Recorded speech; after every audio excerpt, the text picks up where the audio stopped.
Evidentemente, estamos en este momento haciendo la invitación a que se unan a nuestra especialidad en psicología analítica, que iniciamos ya el tercer fin de semana de este mes, pero también hay muchísimo material absolutamente gratuito en la página de Eleusis. Están ustedes invitados a que nos sigan en estas dos vías. Hola, hola, listo. Ya estamos Hola, listos. ¿listo, Mon? Bueno, pues como ya estamos ahora sí transmitiendo, vamos a darle a esta nueva semana del curso introductorio. Les agradezco mucho a quienes ya han estado en otras ocasiones. Nos estábamos saludando previo a iniciar la transmisión y a quien es la primera vez, la invitación se hace para que puedan indagar ahí en la página de Eleusis, buscar los cursos anteriores que se han dado a razón de este introductorio a la psicología analítica y por supuesto antes de iniciar con el tema del día de hoy que es el proceso de individuación, hacerles la invitación a que se inscriban a nuestra formación de 2 años, que se dice que es mucho tiempo, la verdad 2 años pasan volando y 2 años no alcanzan para comprender la grandeza del pensamiento de Jung. Así que nuestra especialidad dura 2 años, una vez al mes, solo una vez al mes, cada tercer fin de semana y con docentes que yo qué les puedo decir. Nada más chequen por ahí la información de la especialidad para que vean quién está en nuestro cuerpo docente. Bueno, a ver, voy a compartir con ustedes pantalla para iniciar hablando de un concepto fundamental en la psicología analítica. Este concepto fundamental de la psicología analítica es el proceso de individuación. Yo no sé si tú has escuchado el asunto de la individuación o el tema de la individuación, pero si no lo has hecho, te voy anticipando que es uno de los conceptos más importantes para comprender la psicología analítica, porque la psicología analítica es una propuesta teórica emanada de la gran mente de Carl Gustav Jung, de la psique junguiana, que tiene como uno de sus fundamentos principales el hablar de que existen opuestos. Hay opuestos en la realidad psíquica, hay opuestos en el mundo, hay opuestos en la existencia, y estos opuestos va a llegar un punto en donde tengan que unirse. Entonces, el concepto de proceso de individuación es aquel que nos va a hablar acerca de cómo, cuándo, dónde se da este asunto de la unión de los opuestos. Pero bueno, no me adelanto en el camino. Vamos de inicio. Algo que te quiero empezar a contar, y más bien es un parafraseo de palabras de Murray Stein, que si no has leído a Stein, yo te lo recomiendo muchísimo. Tiene por ahí un libro maravilloso que se llama El mapa del alma, que Milker creo que analizó en algún texto que aparece de manera gratuita aquí en Eleusis, un webinar más bien. Búscalo. Y parafraseando a este gran autor de lo junguiano, se dice que la opus humana, o sea, esta parte que es lo completo del hombre, consiste en hacernos conscientes de lo que recibimos tanto a través de la biología, escucha esto, de la biología, de la historia personal o colectiva, como del infinitamente creativo inconsciente y en desarrollarlo de la manera óptima que nos permitan nuestras capacidades. Aprovecho para recordarte que una de las grandes diferencias de la psicología analítica con otras modalidades de psicoanálisis es que Jung creía firmemente en la existencia de un inconsciente colectivo. Claro que Jung creía que existe el inconsciente personal, y el inconsciente personal es algo que se va generando a partir de tu historia de vida y todas las cosas y asociaciones con las cuales te vas topando en tu devenir, en esta existencia. Pero más allá del inconsciente personal, está algo que es el inconsciente colectivo. Y el inconsciente colectivo es algo que compartes con toda la humanidad. Así como con todo lo humano, con todos los humanos, como compartimos cierto componente genético, ciertas características genéticas, Jung afirma tajantemente que con todos los humanos también existe un compartir que es una suerte de genética psíquica. Es una metáfora la que te estoy diciendo, por favor no lo vayas a tomar textual.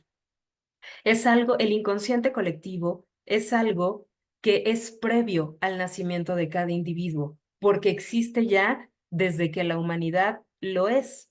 Entonces, el inconsciente colectivo y el inconsciente personal no son lugares de desecho y no son fuentes de patología para los seres humanos, o no solo son eso, como lo llegaba a considerar el psicoanálisis tradicional, para el cual el inconsciente personal era aquel que recopilaba todas las represiones que emergían a partir de aquellos contenidos que para la conciencia generaban tanta tensión, generaban tanta ansiedad, que tenían que ser reprimidos para que el sujeto no enloqueciera, no enfermara, no generara X cuestión, y entonces esa represión o esas represiones eran los que iban conformando el inconsciente personal. En el caso de la psicología analítica de Carl Gustav Jung, lo primero, de las primeras cosas que nosotros tenemos que comprender es esto que ya te venía diciendo. De entrada, no existe solo el inconsciente personal, sino que existe el inconsciente colectivo. Punto número uno. Punto número dos, ni el inconsciente personal ni el inconsciente colectivo son tan solo la gran fuente, la gran mazmorra de represión en la cual se cimientan todos los síntomas de las enfermedades que tú puedas padecer, tanto físicas como mentales, sino que para Jung el inconsciente es una fuente de infinitas posibilidades, es un manantial de posibilidades. El inconsciente, por supuesto, que está cargado con tus represiones, pero también con todos los recursos creativos que ni siquiera te imaginas que posees y que no obstante posees. Entonces, el inconsciente, desde la visión junguiana, no es la fuente de patologías, sino que es la que contiene un montón de riquezas que tenemos que ir explorando conforme avancemos en el análisis o conforme avancemos en la vida misma. Por eso es que Murray Stein nos habla de que tenemos que ser conscientes primeramente de que somos seres biológicos, no nos desprendemos de ello, está el instinto, por supuesto. Todos tenemos una historia personal que se traduce a manera de conciencia, pero también de inconsciente personal, pero que ahí no para la cosa, sino que incluso dicho inconsciente personal también recae y descansa en algo más grande que es el inconsciente colectivo. Entonces, tomando en cuenta todo esto, es que nosotros vamos a entrar el día de hoy a hablar sobre el proceso de individuación. Proceso, es un proceso, no es un hecho, no es un acto, no es un acontecimiento, no es algo que tenga hora y día definido, es un proceso. ¿Cuánto dura ese proceso? Toda la vida. Imagínate, 2 años dura nuestra especialidad, 2 años. Y el proceso de individuación dura toda la vida. Como toda la vida dura el deleite que te puede generar la obra junguiana en todo su esplendor, en toda la riqueza de sus metáforas, y no dejas de sorprenderte cada uno de los días que tienes un texto de Jung en tus manos, de la profundidad que alguien tuvo en el momento de analizar el alma humana. Grande, grande la mente de Jung, grande, grande la esencia humana de Carl Gustav Jung. Pero bueno, hablando de todo eso, ¿qué es este asunto de la individuación? Ya quedó claro que es un proceso y vamos a seguir hablando de dicho proceso a lo largo de estos minutos que va a durar la charla. Pero, ¿qué es la individuación? Lo primero que te tengo que decir es que el concepto de individuación, Jung más o menos lo pone sobre la mesa por ahí de 1913,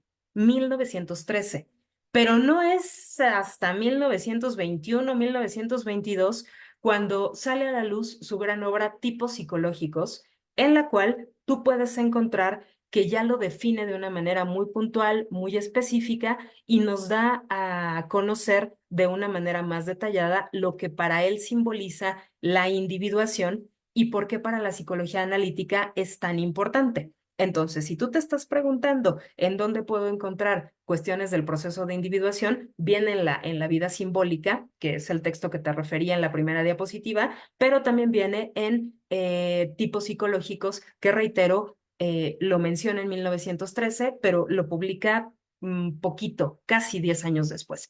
Bueno, ¿y qué es lo que nos va a decir Jung respecto al proceso de individuación? Escucha bien esto. Él dice, cito, El inconsciente colectivo representa en la psique de la persona lo arquetípico y específicamente humano, pero solo de una manera potencial e indiferenciada, por lo que se requiere un proceso consciente de asimilación e integración de dichos contenidos colectivos a fin de apropiárselos y hacerlos suyos, según su modo de ser único e inédito.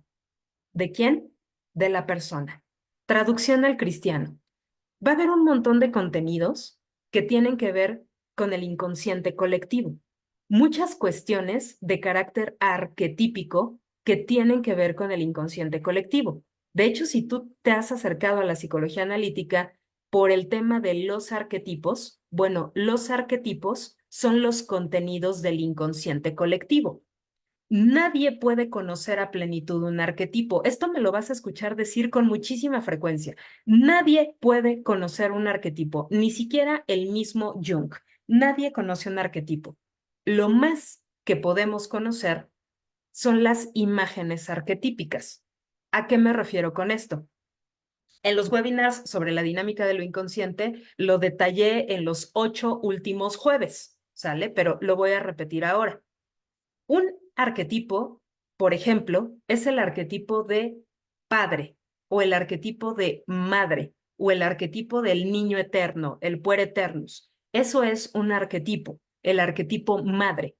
No podemos conocer al arquetipo madre. Sabemos que existe, como sabemos que existe un fondo del océano, pero no podemos conocer el fondo del océano. Si estás en la playa, medio lo ves, ¿no? Pero si te vas cada vez más a fondo, nadie puede conocer el fondo del océano, pues nadie puede conocer el inconsciente colectivo. Nadie puede conocer a plenitud todos los arquetipos. De hecho, ni siquiera sabemos cuántos arquetipos existen. Tú vas a encontrar muchos lugares en donde te dicen, son 12 arquetipos, son 7 arquetipos, son 19 arquetipos. Jung jamás habló de un número concreto de arquetipo. De verdad, lee la obra completa. No hay un fragmento de la obra de Jung en donde te diga, son 98 arquetipos. Nadie sabe. Jung no sabía cuántos arquetipos son y no sabía cuáles son todas las características del arquetipo madre, pero sí sabía que existe el arquetipo madre. ¿Qué es lo que sí podemos conocer entonces? Bueno, la imagen arquetípica. La imagen arquetípica. ¿Y qué es la imagen arquetípica? Es, digamos, esta acomodación al modo de la cultura del arquetipo. Es una acomodación cultural, es como una especie de ajuste cultural, es minimizar la grandeza del arquetipo a la parte de la cultura. Cuando digo minimizar, lo digo por hacerlo un poquito pequeño y fragmentado, no porque la cultura sea poca cosa. Entonces, no conocemos el arquetipo madre, pero sí conocemos, por ejemplo, a María dentro de Occidente. María es la gran madre de Occidente. Y entonces sabemos que la madre o algunas características de la madre es que es dadora, es proveedora, es nutricia, asexual, iba a decir bisexual, es asexual, es virginal, etcétera, etcétera. Entonces, conocemos algunas características de la imagen arquetípica, pero no conocemos al arquetipo. Es muy importante no confundir imagen arquetípica con arquetipo, porque el arquetipo no lo podemos conocer. Sabemos que hay un arquetipo Dios, pero no sabemos cuáles son todos los atributos del arquetipo Dios. Solo sabemos o podemos conocer la imagen arquetípica de Dios y sabemos que tiene un rayo, si pensamos en Zeus en otras latitudes, que es bien vengativo, si pensamos en Zeus, la imagen arquetípica de Dios Zeus es un Dios muy sexual, muy apasionado, violador por momentos, borracho en otros momentos, amoroso otras veces, salvador otras tantas. O sea, la imagen arquetípica de Zeus no fue la misma para la Grecia de aquel entonces que nuestra imagen de Jehová o Yahvé para la cultura de Occidente del aquí y ahora. Entonces, lo que puede ir variando no es el arquetipo, lo que puede y va a variar es la imagen arquetípica. Y todo eso nosotros lo vamos a encontrar como grandes contenidos del inconsciente colectivo, que a pesar que alguien diga, pues que yo soy ateo, yo no creo que exista ningún Dios. Perfecto, me queda claro que tú no sigues ningún tipo de práctica religiosa y no obstante, en tu inconsciente colectivo está inserta la imagen arquetípica de un Dios que se ajusta a las características que tu cultura le ha dado. Entonces, eso es algo que nosotros vamos a tener que ir explorando. Y así podemos hablar de otros arquetipos, del Cenex, ¿no? Por ejemplo, el viejo sabio. Bueno, el viejo sabio, ¿quién sería en tu cultura? ¿Quién sería para los romanos de aquel entonces? El Senectus, el Senado, etcétera, etcétera. Entonces, tomando en cuenta todo esto, el inconsciente colectivo nos va a dejar saber que hay un montón de imágenes arquetípicas con tremenda carga cultural a la que nosotros, de manera inconsciente, estamos, no quiero decir sometidos porque no es la palabra más adecuada, pero sí nos dejamos mover por cierta influencia de esa parte del inconsciente colectivo. Y no por cierta influencia, sino por mucha influencia, sabiendo que la conciencia es de este tamaño, el inconsciente personal es de este y el inconsciente colectivo es una masa enorme que ni siquiera sabemos las dimensiones que tiene. Entonces, el proceso de individuación, ¿qué es lo que va a hacer? Va a hacer que todo aquello que de primer momento parece hecho un caos, en desorden, en fragmentación, en desunión, se vaya de a poco unificando hasta que deje de ser muchas partecitas y se convierta en una sola. El proceso de individuación, lo más cercano que te puedo decir del proceso de individuación, tomando en cuenta que Jung es un maestro de las metáforas, nos va a hablar de metáforas todo el tiempo, lo más que te puedo decir que es cercano al proceso de individuación, pero no son palabras de Jung, es un ejemplo que yo te doy, tómalo solo como eso, es como si estuvieras colocando las partes de un rompecabezas. ¿Te gusta armar rompecabezas? A mí me encanta. Cuando tú estás armando un rompecabezas, tienes un montón de piezas sueltas. Así andamos por la vida, con un montón de piezas sueltas. No sabemos ni qué onda con nuestra imagen arquetípica de la madre, ni del padre, ni del cenex, ni del puer. No sabemos ni qué onda. Piezas sueltas del rompecabezas.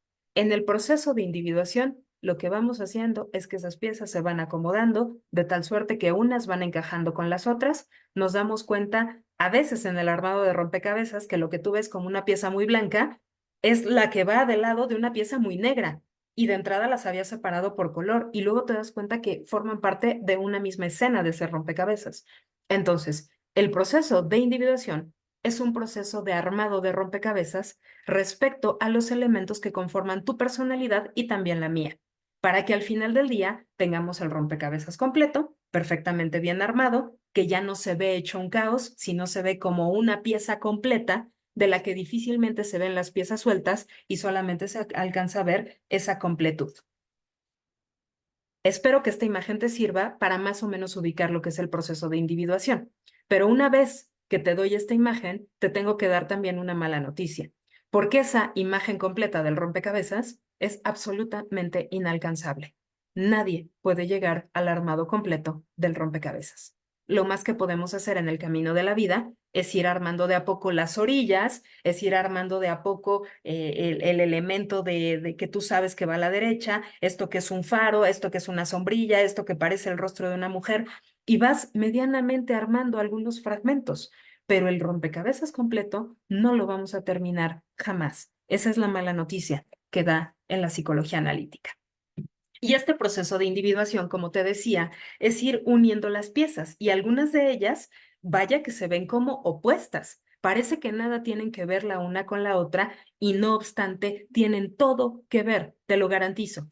Te invito por favor y te pido que veas esta imagen. Observa la imagen que te estoy mostrando.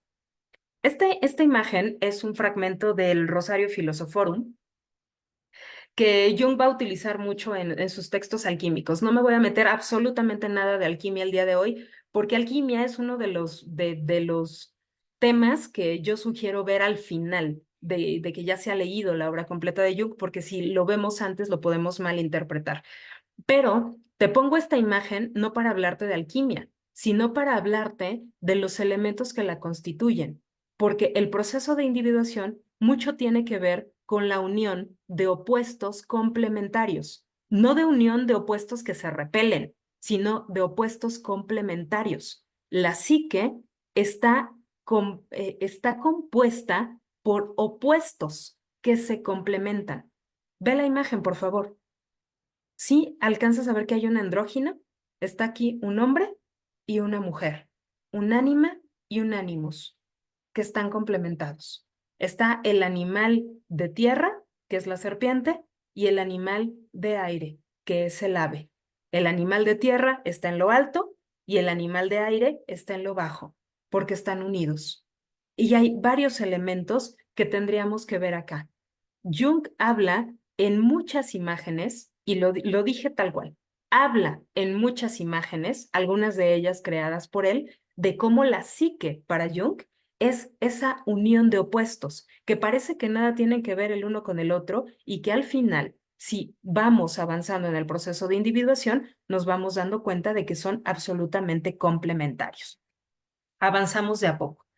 La individuación entonces es un proceso y a lo mejor uno de los símbolos que más puede resultarnos familiar es el yin y el yang que nosotros tenemos acá, ¿sale? De ver cómo lo femenino está contenido en lo masculino, pero lo masculino también está contenido en lo femenino, en esa blancura y en esa negritud, en ese opuesto que se complementa de lo blanco y lo negro, pero lo negro contiene al blanco y viceversa, y entonces esa complementariedad es algo que tiene que ver con la manera en cómo trabaja la psique. El proceso de individuación al final del día lo que va a propiciar es que los opuestos que nos complementan, los opuestos que nos constituyen, sean integrados. El proceso de individuación es un proceso de absoluta integración. ¿Integración de qué? De los opuestos que te constituyen. Platicaba la semana pasada, no recuerdo si fue con el grupo de femenina, no recuerdo bien, pero esto fue hace unos días, la semana antepasada, perdón. Hablábamos de que una suerte de integración que se da entre estos opuestos es cuando tú a nivel conciencia dices, vaya, es que soy una persona muy inteligente. Modestia aparte, soy súper inteligente. A nivel de análisis puedes decir, sí, en efecto, eres bastante inteligente, por supuesto que sí. ¿Cuál sería el opuesto que te complementa? A mucha inteligencia, un altísimo grado de estupidez. ¿Y qué cosa eres? Las dos cosas. Cuando te clavas solamente en uno de esos opuestos, cuando estamos empecinados en vivir solamente en uno de esos opuestos, llegamos a neurotizarnos. Cuando asumimos que alguien que vive en este opuesto, de la misma manera y en sombra, está soportado por su opuesto, por su complemento, y entonces se asume como un ser que se mueve en estos dos extremos, entonces los síntomas neuróticos pueden atenuarse, porque ya no viviremos en la necedad de querer permanecer solamente en uno de los lados de la balanza, porque la psique no puede vivir solo en uno de esos lados de la balanza, sino que tiene que estar en este vaivén, en esta sístole y diástole entre un opuesto y el otro, entre el opuesto y el que lo complementa. Y entonces en esta danza psíquica, en esta danza del psiquismo, en donde el izquierdo es también derecho, en donde la mañana es igualmente noche y ambas constituyen la totalidad que llamamos día, los opuestos constituyen la totalidad que llamamos ser humano. Y eso es algo que va a explorar Jung. Por eso es que para Jung este tipo de símbolos son tan relevantes y para los junguianos, pues por supuesto también. Entonces, esta interacción entre nuestros opuestos es también descrita como la relación que existe entre el complejo del yo, lo que algunos llaman ego, y el arquetipo del sí mismo, lo que algunos denominan el self.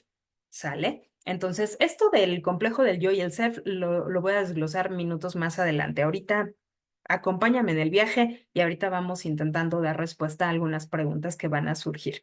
Pero de entrada, reitero que el proceso de individuación, antes que otra cosa, debemos de entenderlo como un proceso integrador. El proceso de individuación es un proceso de la integración de tus opuestos complementarios, de mis opuestos complementarios, de la bondad absoluta que soy y de la maldad absoluta que también soy, porque soy las dos cosas. Y si esto te suena nietzscheano, tienes mucha razón, porque claro que Carl Gustav Jung leyó y leyó bien a Friedrich Nietzsche, Nietzsche decía, no me definas, porque si me defines me limitas. Jung va a decir más o menos lo mismo, palabras más, palabras menos. No me puedes definir como un hombre bueno, porque ciertamente a veces soy un hombre bueno, a veces soy un hombre bien malo. ¿Y qué cosa soy? Las dos cosas. No me definas como un mal ingeniero, porque a veces puedo ser muy mal ingeniero y a veces puedo ser un excelente ingeniero. ¿Y qué soy? Las dos cosas. No me definas como una buena madre, porque a veces soy una gran madre, una muy buena madre. Y a veces soy una pésima madre, voraz, negativa, desafiante, etcétera. ¿Sale? Entonces, en esa lucha de opuestos que nos constituyen, cuando dejamos de que estos luchen y cuando asumimos que en realidad no tienen que luchar, sino que coexisten y coexisten bien, es que bajan los síntomas neuróticos. Y a eso es a lo que llamamos un proceso de individuación. Aquí cada quien va a vivir el proceso de individuación de distintas maneras y evidentemente su proceso de individuación va a estar perfectamente tocado por el asunto cultural. No es lo mismo el proceso de individuación que vivimos los mexicanos, en donde acá hubo una década en donde en México fue el gran productor de telenovelas, no solamente para América Latina, sino para muchas partes del mundo. Y las telenovelas mexicanas eran vistas en todas las latitudes, ¿no? ¿Por qué te digo todo eso? Porque en el juego telenovelero mexicano es típico que existan los buenos que son muy, muy, muy, muy buenos, pero muy buenos que hasta te caen gordos de lo buenos que son, y los malos que son los terribles villanos, que cuando hacen villanadas se ríen, ¿no? Y sueltan carcajadas así como maléficas, como demoníacas, porque el malo se ríe cuando es bien malo. Entonces, en este juego de opuestos, en donde en tu cultura espero que no, pero en donde en la mía me educaron, en donde los buenos no pueden ser malos y los malos no pueden ser buenos, la cultura nos ha obligado a fragmentar. Estamos muy condicionados, permítanme que utilice a los hermanos de la escuela cognitivo-conductual en este término, estamos muy condicionados a fragmentarnos, a decir que los buenos están por allá y los malos están por acá. De hecho, había una campaña en mi país que espero que no haya llegado al tuyo, de verdad lo espero con todo el alma, porque decía, los buenos somos más. Así decía, ¿eh? Tal cual, los buenos somos más, como asumiendo que tendríamos que estar siempre del lado de los buenos. No sé cuál era el objetivo de la campaña y no es el tema del día de hoy, y tampoco sé muy bien qué pensaría Jung respecto a esto, porque si hay algo que a Jung le quedó claro y lo dijo muchas veces, una frase que no sé ustedes, pero Monse y yo nos la tatuaríamos en la espalda así en todo lo ancho, que dice, prefiero ser un hombre completo que un hombre bueno. Porque Jung sabía perfectamente que un hombre que solo quiere ser bueno es un hombre que se neurotiza. Y un hombre que asume su bondad y que asume su maldad es un hombre, es una mujer que está en un proceso de individuación, sabiendo que va a fracasar en la integración de la totalidad de sus opuestos. Pero bueno, entonces, en este asunto hay cosas que están dadas por el nacimiento y que no nos van a permitir una elección pues tan consciente, ¿no? Los padres que tenemos, la familia en la que tenemos, sí, poquitas, el país en el que nacimos, cuando nos interrumpe el chilpayate mientras damos un tema, etcétera, etcétera. Son cosas que evidentemente no podemos controlar, no están en nuestras manos. Todo esto que no podemos controlar, nuestra familia, nuestros padres, la cultura en donde nos arrojó la cigüeña, es algo que va a determinar lo que se llama el complejo del yo. ¿Qué significa esta parte de el complejo del yo? El complejo del yo es la manera en cómo el yo, en cómo el ego se va constituyendo. Y el ego se va constituyendo a partir de las relaciones que va estableciendo desde el inicio de la creación, de su creación. La relación con papá, la relación con mamá, cómo me mira papá, cómo me mira mamá. Si mamá me dice, ay, es que mi niña tan bonita. Bueno, entonces en mi complejo del yo está ahí la adjetivación bonita. Si mi mamá me dice que yo quería un niño, no quería una niña, de repente mi complejo del yo, consciente o inconscientemente, sobre todo inconscientemente, va a decir, exalta el ánimos porque seguramente tu ánimo será más aceptado que el ánima que en realidad puede estar más de manifiesto, etcétera, etcétera. El complejo del yo, entonces, se va a ir constituyendo y va a ser lo constituyente de tu personalidad. Por supuesto que no va a estar solo. El complejo del yo se va a nutrir por otras relaciones que al mismo tiempo van a dar lugar a la generación de otros complejos, como el complejo materno, el complejo paterno, el complejo fraterno y un largo etcétera. Aprovecho para decirte, lo vamos a ver mucho más profundamente en la especialidad, pero cuando Jung utiliza la palabra complejo, no habla de enfermedad. Complejo en la psicología analítica no es sinónimo de patología. El complejo paterno habla de las relaciones y asociaciones que vamos estableciendo con todo aquello que nos recuerda a la figura paterna. Esas relaciones y asociaciones van a determinar cómo nos comportamos o cómo reaccionamos o cómo pensamos o cómo sentimos en relación a todo aquello que asociemos inconscientemente con lo paterno. Y esta asociación puede decir, ay, ese maestro me da mucha ternura. Bueno, complejo paterno positivo. El complejo no necesariamente es una enfermedad en Jung, ese es un dato muy importante. Hay complejos positivos, hay complejos negativos, etcétera. Pero bueno, el complejo del yo va a estar determinado por todas las relaciones que van a fundamentar quién eres, el rol que tienes, cómo te concibes, cuál es tu forma de ser y estar en el mundo desde tus primeros pasos por este plano. A eso se refiere el complejo del yo.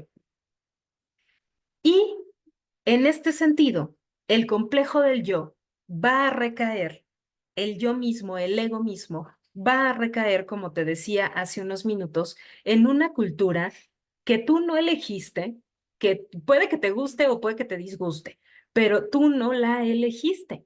Y no obstante, es una cultura que por lo general, sobre todo en nuestros países de América Latina, nos va a dar una identidad absolutamente fragmentaria. Observa la imagen, por favor. ¿Qué es lo que ves ahí? Me parece que lo alcanzamos a ver perfectamente.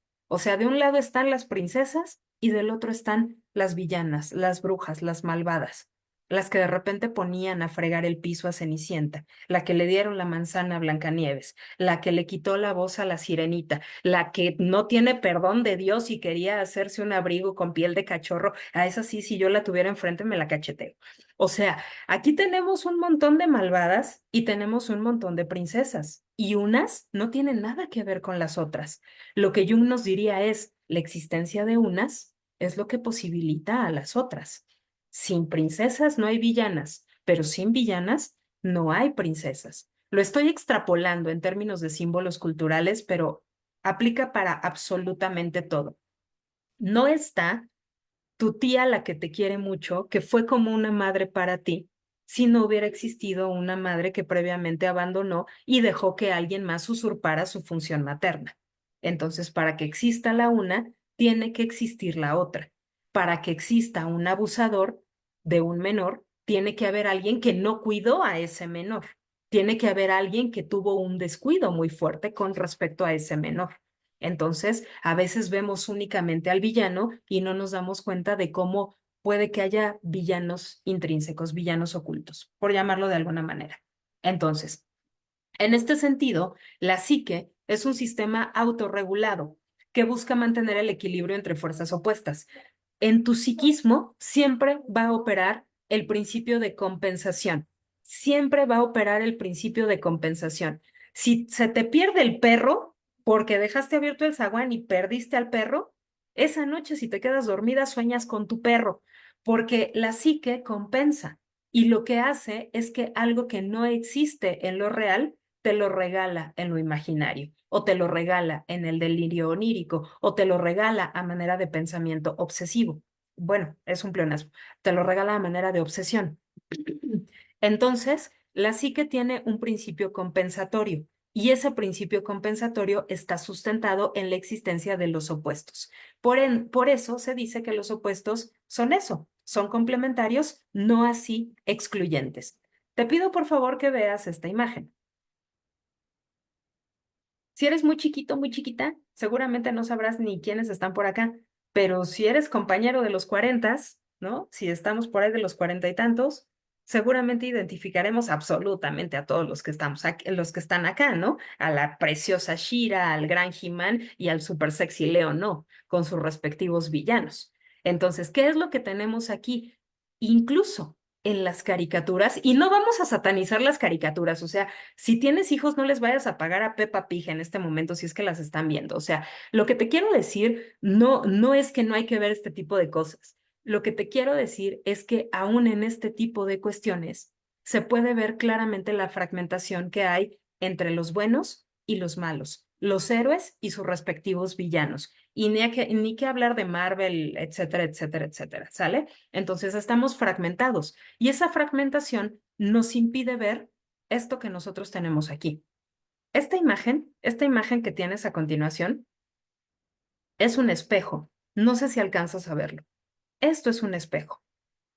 Y tú me puedes decir, no, Fanny, yo no veo ningún espejo. No un espejo en forma y con marco y toda la cosa. Es un espejo, porque Blancanieves está proyectada en la bruja, en la madrastra, y la bruja está proyectada en Blancanieves.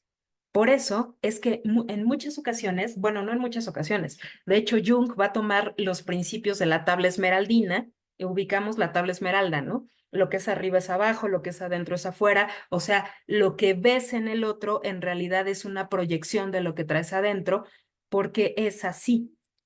Pero esta imagen, si decimos Blancanieves es la bruja y la bruja es Blancanieves, nos cuesta mucho trabajo comprenderlo, porque de repente pensamos que Blancanieves es la indefensa, es la que no tenía culpa, es la niña de piel blanca como nieve, cabellos negros como azabache y rojos labios de carmín, y no nos hace ningún tipo de sentido que esta vieja, que ya perdió la juventud, entonces una vieja, mi comadre, que tiene una nariz horrenda, que tiene un comportamiento horrendo, que tiene pensamientos horrendos y que aparte de todo Blancanieves es muy pura y muy inocente. La otra es una vieja envidiosa y por supuesto que lo es.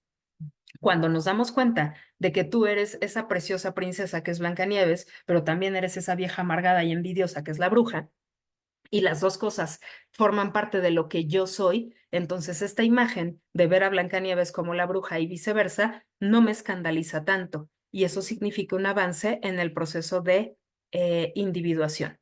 Pero si esto a veces cuesta trabajo y resulta un poquito difícil asimilar que una es la otra, porque son opuestas complementarias como símbolos del psiquismo, reitero, como símbolos del psiquismo, imagínate lo difícil que es darnos cuenta de esto. ¿Podemos ver esta imagen?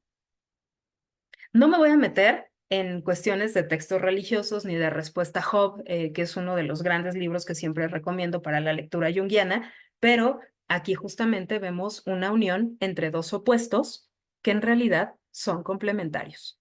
Son complementarios. Tenemos a toda bondad y tenemos a toda maldad. Tenemos a toda generosidad al punto de la entrega total, de la entrega de él mismo en aras del amor hacia la humanidad, y tenemos el odio tremendo, la envidia tremenda, el egoísmo tremendo. ¿Y qué cosa eres? Si te identificas solamente con uno, seguramente estamos viviendo en fragmento. Si dices, pues tengo poquillo de ambos, la verdad es que sí, a veces se me ven hasta los cuernotes. Bueno, y a veces se me ve una aura que, bueno, una aureola que qué bruta, ¿no? Ni necesito prender el foco y las dos cosas tengo. Entonces, en ese momento podremos avanzar en que somos conscientes no de nuestros opuestos, ya mínimamente somos conscientes de que poseemos esos opuestos o estamos poseídos, más bien, estamos poseídos por dichos opuestos. Entonces, la individuación es mucho esto. El proceso de individuación es llegar a integrar el para qué de ambos opuestos complementarios. Entonces, en este sentido, el proceso de tal unión de opuestos nos va a decir nuestro querido Juan Carlos Alonso. Dice, el proceso de tal unión de opuestos es la capacidad de formar por sí mismo una personalidad individual unificada, coherente, profunda y de gran riqueza. Eso lo va a decir un profe que estuvo con nosotros un tiempo en el EUSIS, el maestro Juan Carlos Alonso. Visítenlo por favor en su página de ADEPAC.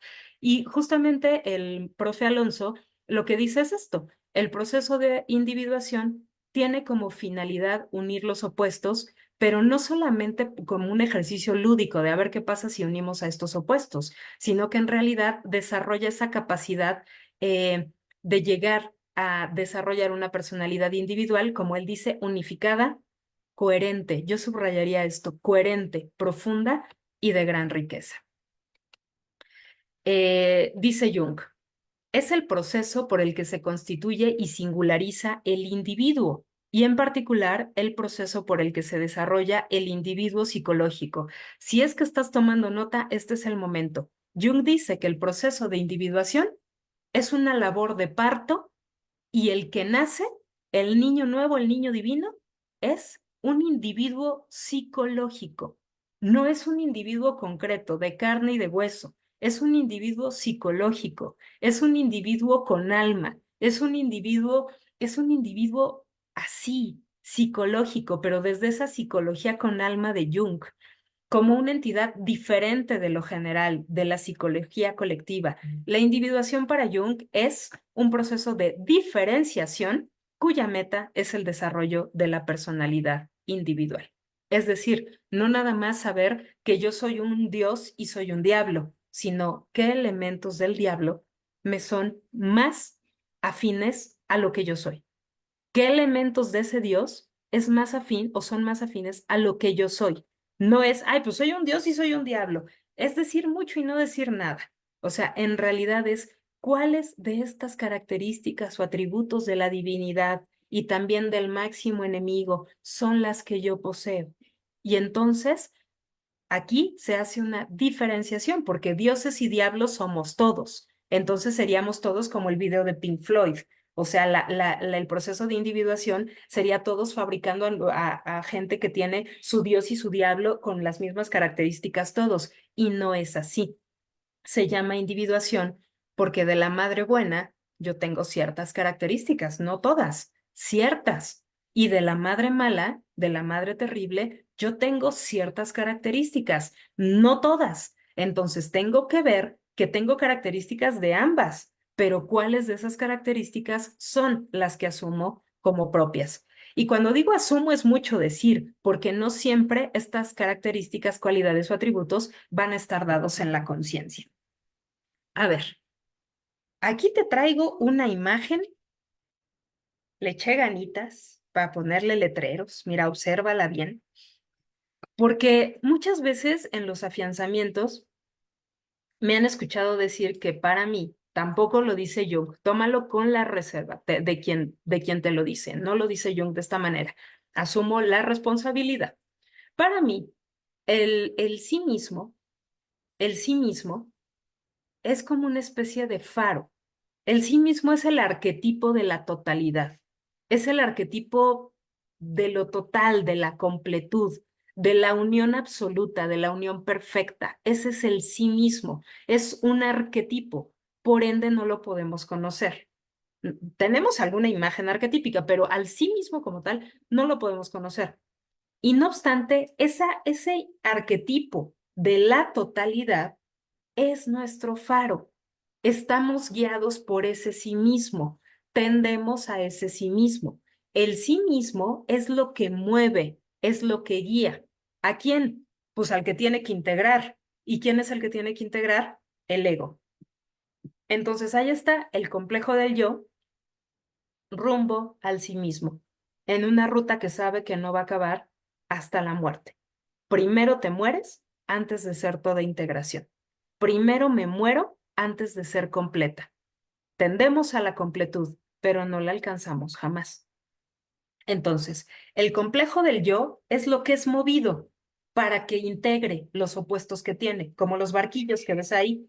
Y el sí mismo es lo que mueve, como si imantara, como si fuera una fuerza atrayente. Y entonces va atrayendo al ego para que el ego se vaya moviendo en este movimiento que es la vida y en este movimiento pueda ir integrando a los opuestos que lo complementan. A este camino de integración de los opuestos que hace el yo, que hace el complejo del yo, el ego, rumbo al sí mismo, que es la completud, a ese camino se le llama el proceso de individuación. Si tú has estado en un barco en un transatlántico, en un crucero, o reencarnaste porque estabas en el Titanic, qué sé yo, si has estado en algún barco, en alguna lanchita, aunque sea aquí en Xochimilco, y has visto un faro a lo lejos, ese faro ubícalo como el sí mismo. El faro no se mueve, no tiene necesidad de moverse, el faro ahí está, nada más te marca la ruta. Eso es el sí mismo. Ahí está la completud marcándote la ruta, es por acá. Y el complejo del yo se va moviendo rumbo a esa completud, como el conejo que va persiguiendo la zanahoria. No la va a alcanzar, pero se tiene que mover hacia ella. Y de hecho, la contemplación de esa completud es lo que orilla, lo que motiva el movimiento. ¿Sale? Pues, entonces, por ahí va la imagen del sí mismo, etcétera, etcétera. Entonces, en la individuación o la individuación es un proceso de creación del ego en búsqueda de la propia diferencia. Ah, ya. Me perdí un poco con la parte del faro. A ver, no es lo mismo, ahorita te estoy hablando del proceso de individuación. Es importante hacer la diferencia con individualización. No es lo mismo la individualización que la individuación. La individuación tiene que ver con un proceso del psiquismo, un proceso en el cual se moviliza tu energía psíquica para que se integren los opuestos complementarios. La individualización, por el contrario, es un proceso que a veces mucho tiene que ver con la inflación egoica. No buscas integrar nada, lo que buscas es separarte de los demás, mostrar cuál es tu diferencia. La individualización, por ejemplo, si tienes hijos adolescentes, sabrás que de repente tú los bañabas y los peinabas muy monos cuando eran niños y llega un punto en donde se cuelgan cosas que tú jamás te imaginaste que iban colgadas al cuello, porque quieren ser diferentes. Está perfecto. Es un momento, es una fracción de vida, la identidad negativa, le llamaría Eric Erickson, es una fracción de vida en donde necesitas individualizarte, necesitas mostrar que eres bien diferente a todos. Eso es individualización. La individuación no tiene nada que ver, no es un asunto en donde le grites al mundo, ya se dieron cuenta que soy bien diferente. En la individuación no haces eso porque no es un proceso hacia afuera, es un proceso más bien hacia adentro en el cual estás, no todo el tiempo, ¿eh? No es como que te vayas al monte Sinaí y desde ahí te pongas a meditar hasta que te completes. No. No es todo el tiempo o no de manera consciente todo el tiempo, pero sí es un proceso en donde no le quieres gritar al mundo que eres bien distinto, sino que en realidad estás en un profundo trabajo interior intentando integrar los opuestos complementarios, los tuyos, pero también a través de las proyecciones que haces en los otros o en el otro, alcanzas a ver al otro también de una manera absolutamente integrada. Y entonces dices, esta triste mujer cusca y golfa me quitó a mi pareja. Es una cusca y es una golfa. Pero es bien buena persona, me cae que sí cocinaba rico. Entonces, cuando puedes ver esos dos extremos, cuando dices, pues sí, o sea, sí es esto, pero también es esto otro. ¿Y qué cosa es? Las dos cosas. Es las dos cosas. Cuando alcanzas a darte cuenta de las polaridades en el otro, aplausos, porque estamos proyectando las polaridades que estamos trabajando en nosotros mismos. Cuando alcanzamos a ver y decir, es que mi abuelo fue un gran abuelo, pero un pésimo marido, entonces, en esa unión que estás haciendo de los opuestos complementarios, alguien que fue un gran abuelo tan amoroso y me llenaba de besos y te daba chocolates y a todos los nietos a él los tenía y hasta les hizo el columpio del árbol, hombre, el abuelo tan bello.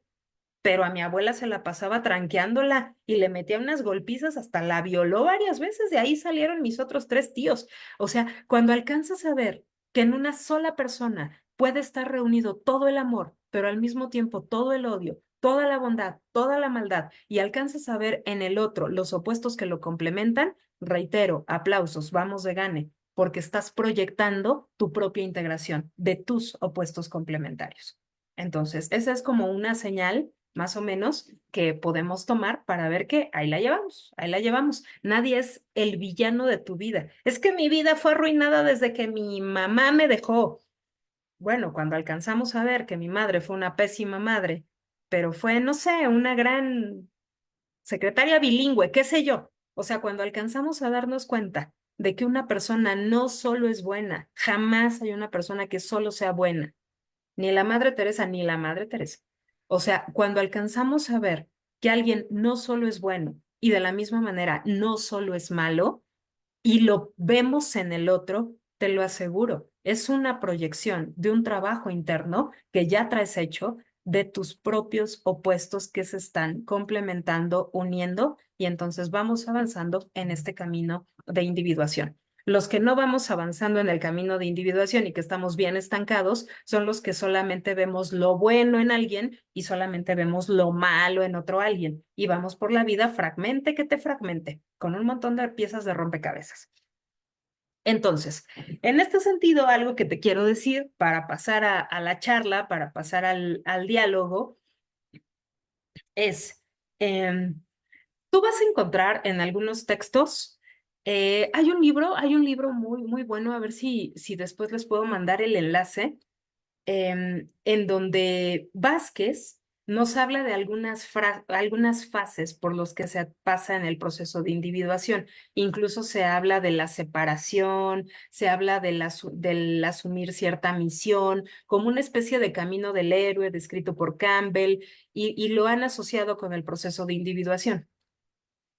Jung no habla necesariamente de las fases. No es que estén mal, ¿eh? O sea, no te estoy diciendo, eso no existe, no es junguiano, persínate. No, no, no. O sea, Jung no lo dice, pero grandes lectores de Jung sí lo han dicho y se les ocurrió creativamente proponer algunas fases en el proceso de individuación, hablando de esta separación, en el camino del héroe, etcétera, etcétera. Y está muy bien, o sea, está muy bien. De hecho, me parece que Jung les hubiera puesto un like, pero el tema es que no fue propiamente Jung quien lo dijo, ¿no? O sea, hay algunas cuestiones que Jung no describe y hay autores que sí lo hacen, como por ejemplo decir que dentro de una de las frases del proceso de individuación se encuentra a la persona, ¿no? Que la persona como arquetipo es algo que tenemos que tomar como fundante o fundamental para comprender la individuación, porque en la persona, en el arquetipo de la persona que acompaña al complejo del yo, pues están todas las máscaras que nosotros utilizamos. Y por máscaras, recuerda que hay algunas vertientes de la psicología en donde complejo lo ven como enfermedad, en donde máscara lo ven como algo patológico, como algo hipócrita, como algo falso, como una impostación. Y desde la psicología analítica, la máscara no es algo falso.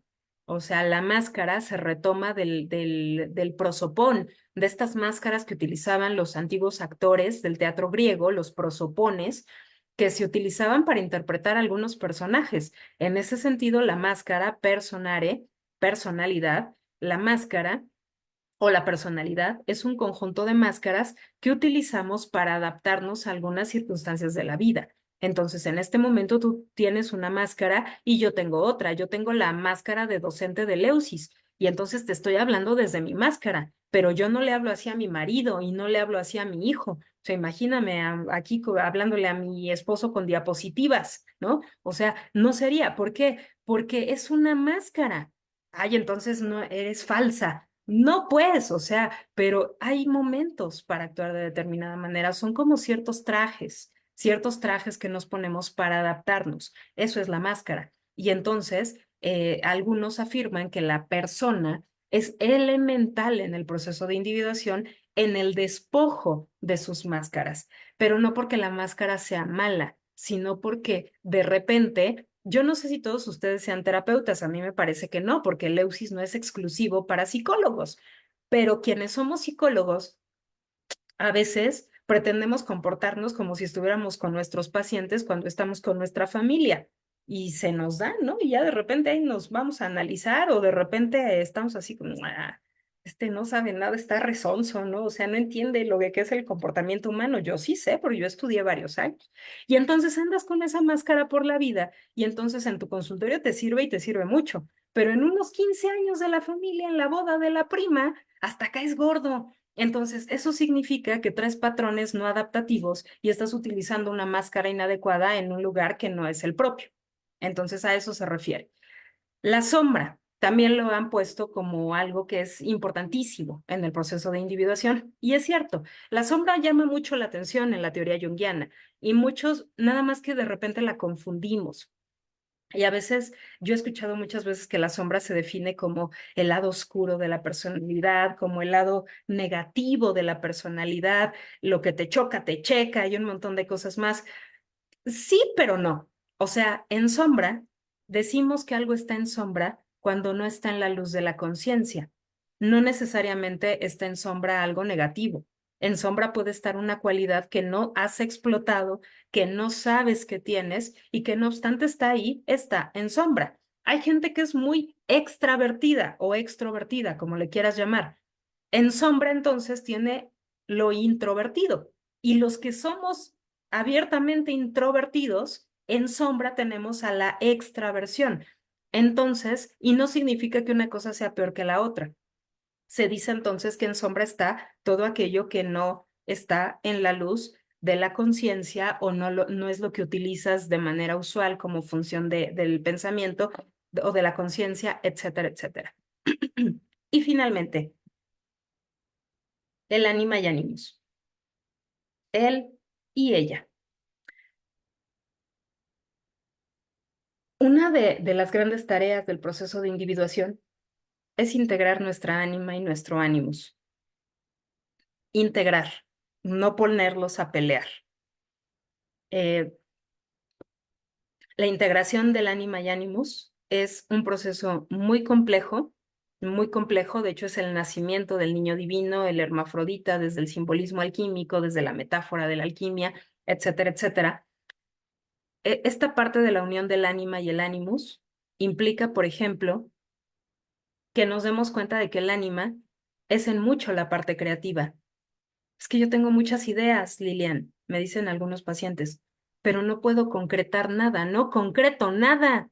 No te empiezo cosas y no las termino.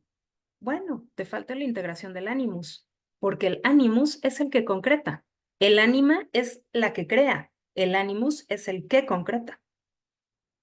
Entonces, pero yo soy varón, no me puede faltar el ánimus, claro que sí. Hay mujeres bien carentes, sabemos, mujeres bien carentes de ánima. Entonces, ¿qué significa esta parte de integrar el ánima y el ánimus? Poder darnos cuenta de las características de lo sagrado femenino, de lo sagrado masculino y poder hacer que ambas conformen parte de la personalidad. Como podemos darnos cuenta, se dice bien fácil y yo te lo estoy explicando a nivel teórico y la página fulana de tal y esta cita la encuentras. Sí, sí, sí, a nivel teórico se dice fácil. El proceso de individuación es un proceso de vida y es un proceso eh, que, como les decía hace un rato, iniciamos sabiendo que vamos a fracasar porque el único momento en donde todo está en la quietud de la unión perfecta es en el momento de la muerte. Bueno, concluyo diciendo, el mundo exterior ya solo ve la sombra de la personalidad, dice Jung, cuando alguien está entrado en el proceso de individuación. El mundo exterior te pregunta, ¿qué te pasa? ¿Qué te pasó? Ya no eres tan radical en tus juicios. Oye, es que antes eras bien enojón o bien enojona y ya no eres tanto. O antes eras bien feliz y ya no andas sonriendo todo el tiempo, ya sacaste el carácter. Bueno, cuando estas cosas pasan, el mundo solo ve la sombra de la personalidad. Y lo que puede y deseo que esté ocurriendo es que a lo mejor nos estamos moviendo en este proceso de individuación. Concluyo. La individuación, ojo, ojo aquí, por favor, atención. La individuación no es más que una pose si no se crean valores positivos, dice Jung. Deberá establecer la armonía colectiva, o sea, mirar al otro. De lo contrario, será solo un parásito y un presuntuoso. Traducción. Cuando alguien, reitero, cuando alguien está en proceso de individuación, una de las grandes, proceso de individuación real, no teórico, una de las primeras muestras es que los juicios, así los grandes juicios, se suavizan, se hacen como blandos, porque nos damos cuenta que ni lo malo es tan malo, ni lo bueno es tan bueno, y no hay esta fragmentación de lo humano. Si solamente estoy trabajando en mis opuestos complementarios, pero no veo el opuesto complementario que tengo en aquel que está frente a mí, entonces, por mucho que me aprenda completamente las obras de Jung, pero de así párrafo uno hasta el párrafo final de los más de 20 tomos, por más que yo sea así el erudito junguiano, si no se ve este proceso de individuación reflejado en la convivencia, reflejado en la adaptación, reflejado no en una inflación egoica, sino más bien en un proceso auténtico y verdadero de integración de la personalidad, entonces no será, dice Jung, más que un parásito y un presuntuoso. Bueno, una vez dicho esto, pues los escucho. Si alguien tiene dudas, ¡ay Dios! Hay varios comentarios por acá. Voy a ir leyendo algunas preguntas, comentarios que pueda haber, pero si alguien quiere levantar la mano y comentar algo, complementar algo, con muchísimo gusto. Monse, no veo ahorita las manitas, si me ayudas, por favor. Y tenemos a Gabriel, que levantó su manita primero, y después José Miguel. Sí, están activando Jesús.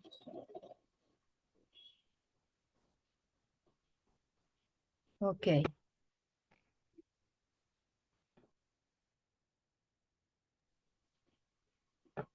Si no me equivoco, los pueden activar. Dice. Ah, Gabriel ya. Fanny, ¿me escuchás? Casi no se te escucha, Gabriel. Te Ahí escucho lejos, lejos. me acerco más al monitor. ¿Ahora me escuchás mejor? Te escucho mejor. Ahora sí, ahí estamos. Hola, Gabriel. Hola, hola. Bueno, un gusto de nuevo, otra de tus ponencias, esta muy movilizante. Así que bueno, te agradezco. Te quería preguntar dos cositas. Una, la ecuación personal, el título de esa diapositiva describía el complejo del yo. El otro día vimos con Milker o definía Milker que la ecuación personal tenía que ver con cómo tenemos las funciones, pensamiento, sentimiento y las actitudes y las funciones auxiliares y que eso definía la ecuación personal. Y por otro lado te quería preguntar porque yo soy muy devoto de la Virgen María, de esta imagen arquetípica, y la imagen que mostraste, alquímica, tiene algunas cosas que aparecen mucho en apariciones de la Virgen, que está sobre la luna y que la Virgen tiene 12 estrellas alrededor y ella sería, alrededor de la cabeza, y ella sería la número 13. Y en el arbolito, no sé qué tenía al lado esa imagen alquímica, había como un arbolito con 12 caritas. Quería Y una ver, arriba. ¿cómo? Y una arriba, 13. Y una arriba. Bueno, ¿qué tenían que ver esas imágenes? Porque se parecen mucho de la forma simbólica y bueno, lo de la ecuación personal. Híjole, Gabriel, qué preguntas tan interesantes. A ver, lo primero, Milker dijo que la ecuación personal tenía que ver con las funciones. Sí, sí, sí, absolutamente sí. La ecuación personal tiene que ver con un montón de cosas. O sea, mi querido Milker tiene toda la razón, como siempre que habla. La verdad es que mire, yo soy su fan, la neta. Entonces, Milker tiene toda la razón. La ecuación personal tiene que ver con un montón de cosas. Tiene que ver, evidentemente, con si eres función pensamiento, o si eres función sentimiento, o si eres función intuición, o si eres función sensación. Eso ya va definiendo la ecuación personal. Si eres extravertido o eres introvertido, define la ecuación personal. Si tienes complejo materno positivo o negativo, define la ecuación personal. Si naciste en Perú o si naciste en Nueva York o si naciste en Quito o aquí en Toluca, define la ecuación personal. Si eres hijo de dos padres o de dos madres o de padre-madre o solo de padre o solo de madre, define la ecuación personal. Hijo único con hermanos, define la ecuación personal. Educación privada, educación pública, todo define la ecuación personal. O sea, la ecuación personal no está dictada por un solo rasgo ni por un solo componente. La ecuación personal, de hecho, por eso Jung le llama la ecuación personal, porque tal cual es una sumatoria de un montón de cosas que al final del día van a dar lugar a lo que eres tú hoy, ahora. Esa es la ecuación personal. Aquí, hijo, te digo que es una pregunta bien interesante porque lo hemos visto en este introductorio gratuito, lo vamos a ver en los 2 años. se fragmentan los conceptos de Jung por un asunto pedagógico. En su momento, Milker les estaba hablando de tipos, ¿no? De tipos psicológicos, una cosa así. Sí, era el título de la clase. Ok, y entonces lo prioritario para él era hablar de las funciones de la conciencia, ¿no? Entonces estaba hablando función, pensamiento y tal, porque por didáctica, en ese momento la ecuación personal estaba dada por tu tipología. Ok. Ahora que estamos hablando del proceso de individuación, digamos que lo prioritario era hablar acerca de asuntos culturales, porque la cultura desgarra, lejos de unir, fragmenta y tal. Pero solo se hace esta división por cuestión pedagógica. Bien. Lo cierto es que la psique es tan compleja que la ecuación personal es igualmente compleja porque engloba un montón de aspectos. Si mañana, por ejemplo, David, que es el maestro de temas alquímicos aquí en Eleusis, si David empieza a hablar acerca de la sisigia y el ánima y el animus, seguramente él enfocará la ecuación personal a cómo hemos vivido el ánima y el animus desde los roles, desde un montón de cosas más. O sea, se divide por pedagogía, pero lo cierto es que la ecuación personal la constituyen un montón de cosas. Espero haber dado respuesta a la primera cuestión. La segunda cuestión, híjole, escríbeme y nos tomamos un café virtual, Gabriel. Yo también soy muy mariana. De hecho, aquí tengo los símbolos de María, concretamente del Monte Carmelo, porque soy muy fan de los símbolos marianos. Ah, mira, no, mira. Chócalas, compadre. Bueno, entonces, los símbolos de María tienen que ver mucho con esto y que conste, ¿eh? Son bien interesantes, no por si crees o no crees, es que da lo mismo en términos de creencias. A nivel simbólico, María es una figura en donde lo femenino es lo que aplasta a la maldad, que es en muchos aspectos el dragón o es la serpiente o son los cuernos del diablo o son un montón de cosas más. María, femenino, se cimienta sobre una luna, símbolo también de lo femenino, pero la luna nada sería sin su opuesto complementario que es el sol. Y entonces el sol y la luna se presentan en varias imágenes alquímicas como la que les mostré del Rosario Philosophorum. Ahora, ese árbol que tú viste tú viste 12 que estaban a los lados y una hacia arriba, son 13 cabezas. Ayer que estábamos en la clase de alquimia, ya terminando el segundo año del grupo de afianzamiento, les compartía, en realidad lo que importa, me decía Lina, una alumna muy querida, muy participativa, brillante Lina. Lina decía, es que el 13 es un número muy poderoso.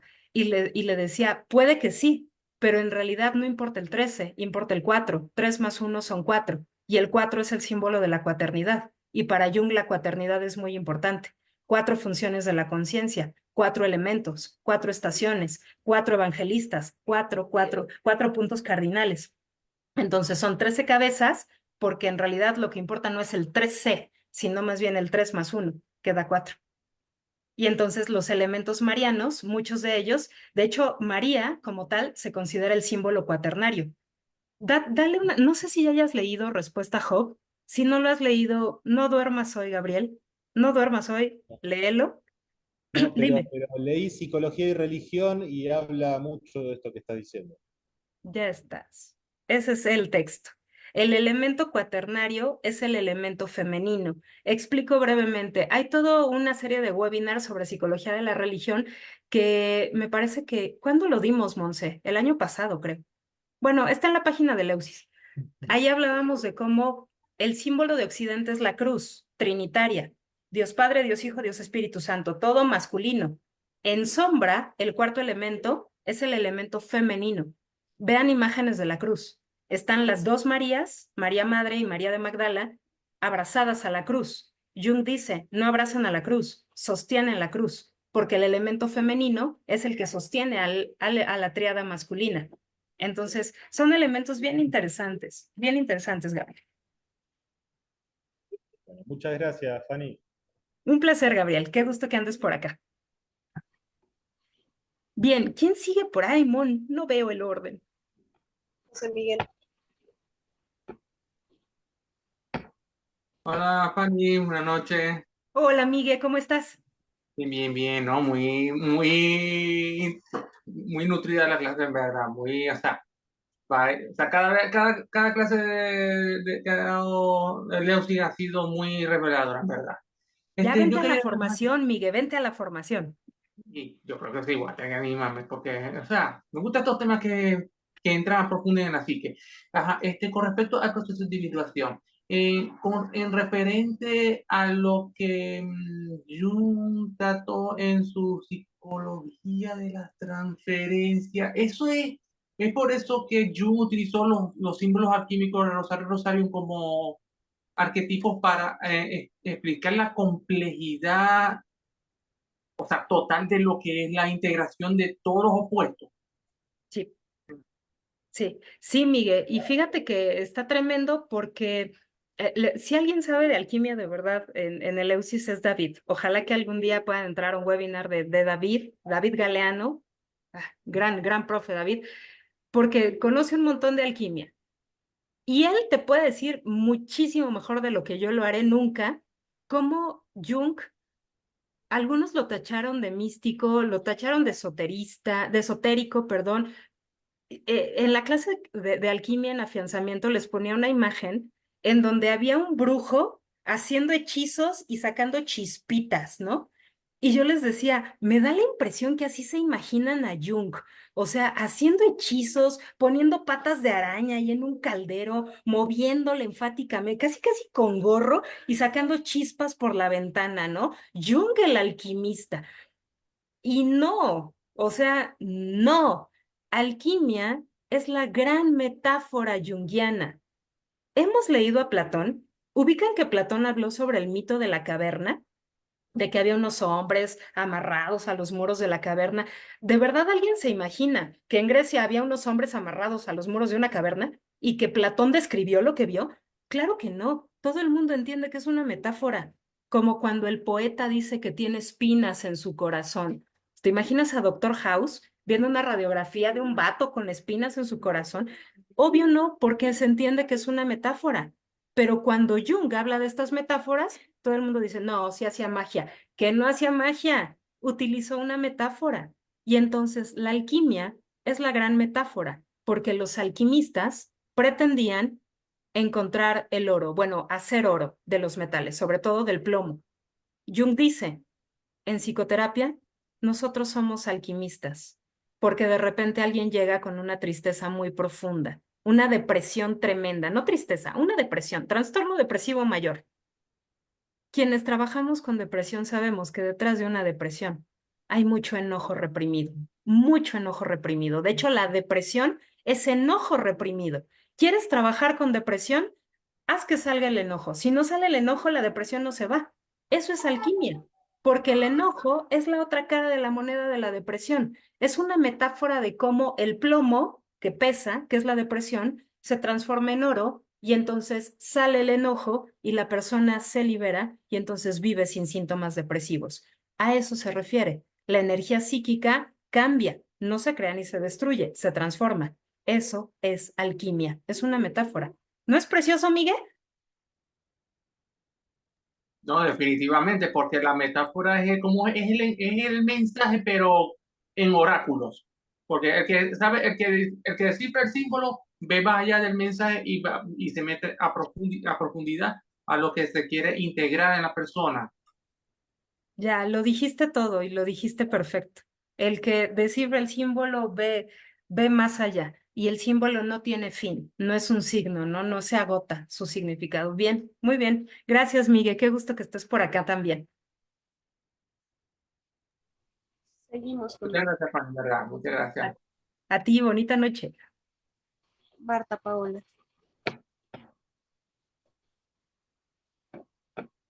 Si gustas activar tu micro, Marta. Ahí está.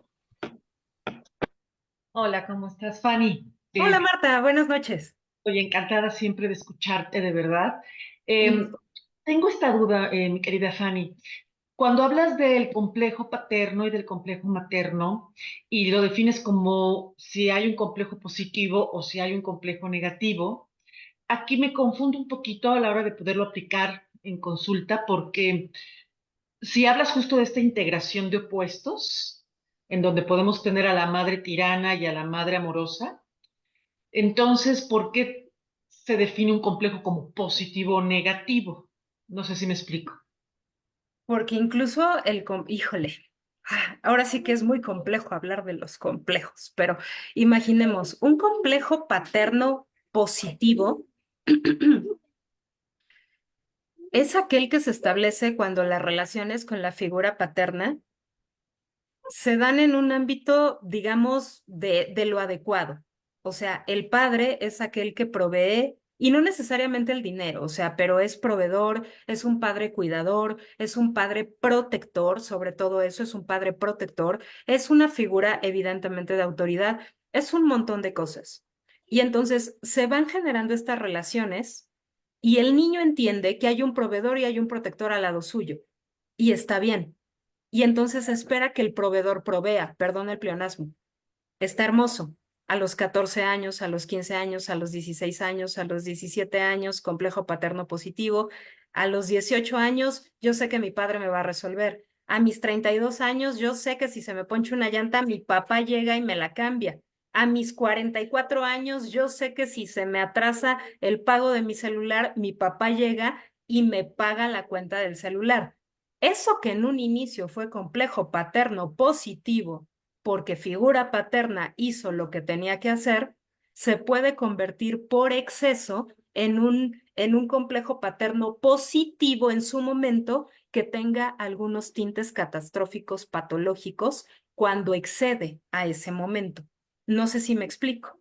Y entonces, ese padre que en un momento fue proveedor y fue una figura paterna que acompañó de una manera adecuada, después se convierte en un padre muy saturnino, porque es un padre que parece que está haciendo algo bueno al pagarle la cuenta al hijo o al cambiarle la llanta a la hija, pero en realidad es un padre que al ser tan padre no deja crecer al hijo o la hija.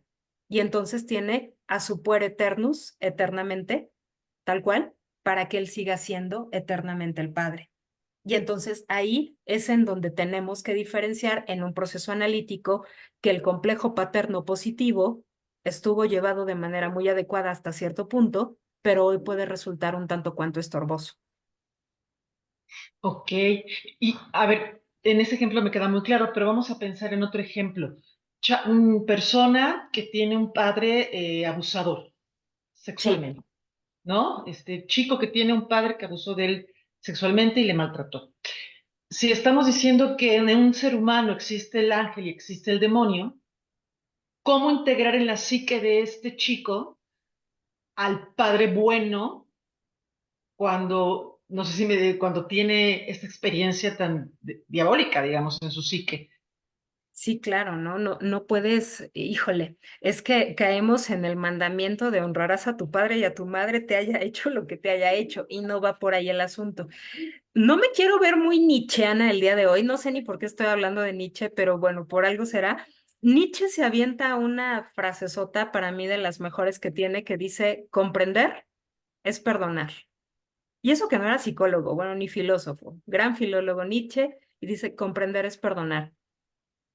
En este caso, a lo mejor, y solo a lo mejor, dependiendo del caso en cuestión ya de manera más particular, se trataría de sanar esa imagen interna del padre, no la relación con Antonio. Si el padre se llama Antonio, no interesa mejorar la relación con Antonio. Interesa depurar, interesa completar más que depurar, la imagen interna del padre, no de Antonio. Y entonces, fíjate, te voy a poner un caso. Tenía una paciente que fue abusada sexualmente durante casi 14 años por su abuelo.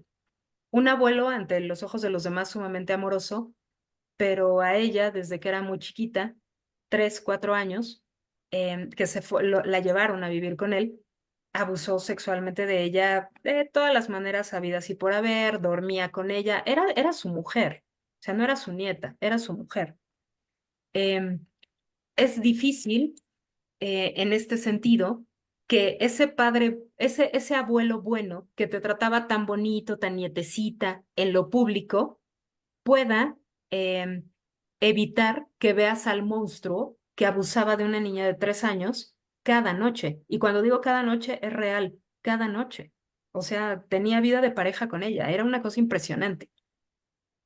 A veces lo que funciona es irnos un poco más al antecedente del abuelo para ver la ecuación personal del abuelo, no para bien del abuelo.